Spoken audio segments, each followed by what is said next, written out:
Every self-help guru on the internet tells you to fake it till you make it, promising that if you just stand tall enough, speak loudly enough, and force yourself to be confident, you will eventually become an unstoppable force. But what if the exact act of trying to be confident is the very thing destroying your self-esteem and keeping you trapped in a cycle of social anxiety? Think about the last time you walked into a crowded room, a party, or a networking event, and you desperately try to look completely put together. You probably started overthinking how you were walking, where your hands were placed, and whether your facial expression looked natural. And in that intense effort to appear perfectly confident, you ended up looking stiff, robotic, and visibly uncomfortable. This is not a mistake or a character flaw. It is a documented psychological phenomenon that completely shatters the modern illusion of the alpha mentality. And to understand why this happens, we have to look at a concept popularized by the philosopher what's known as the backwards law, which states that the desire for a more positive experience is itself a negative experience. And paradoxically, the acceptance of a negative experience is itself a positive experience. When you desperately want to be confident, your brain is constantly scanning your body and your surroundings for evidence of your insecurities, meaning that the harder you try to be fearless, the more you remind your subconscious mind that you are fundamentally terrified.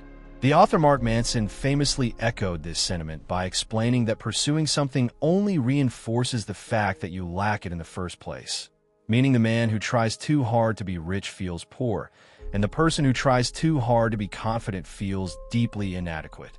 But here is the untaught secret that flips this entire paradigm on its head. What if the most charismatic, magnetic people you know aren't actually confident at all, but rather they simply do not care about being awkward? Let's look at a profound example in the dating scene. When someone goes on a date and treats it like a performance where they must project unwavering charm and perfection, the interaction feels completely draining and transactional, because their mental energy is entirely consumed by maintaining a flawless mask rather than actually connecting with the human being sitting across from them.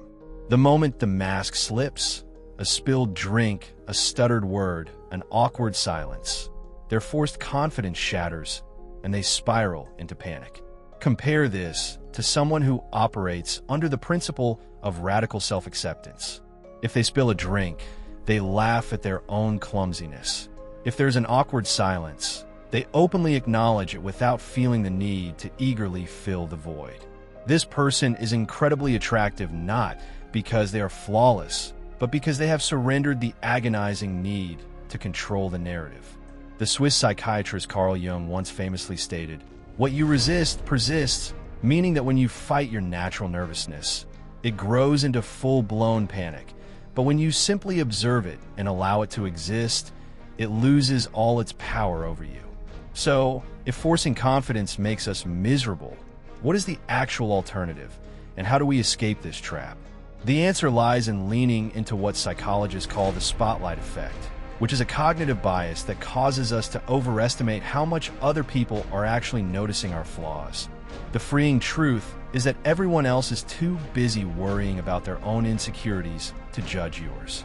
The psychologist Albert Ellis argued that much of our distress comes from the irrational belief that we must perform perfectly to be respected, but when we dismantle that belief, the anxiety evaporates.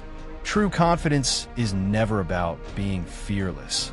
It is about giving yourself absolute permission to be inadequate, to stutter, to have your hands shake, and to be completely okay with it, because the moment you stop trying to control how the world perceives you, the pressure vanishes, leaving behind a magnetic authenticity that cannot be faked.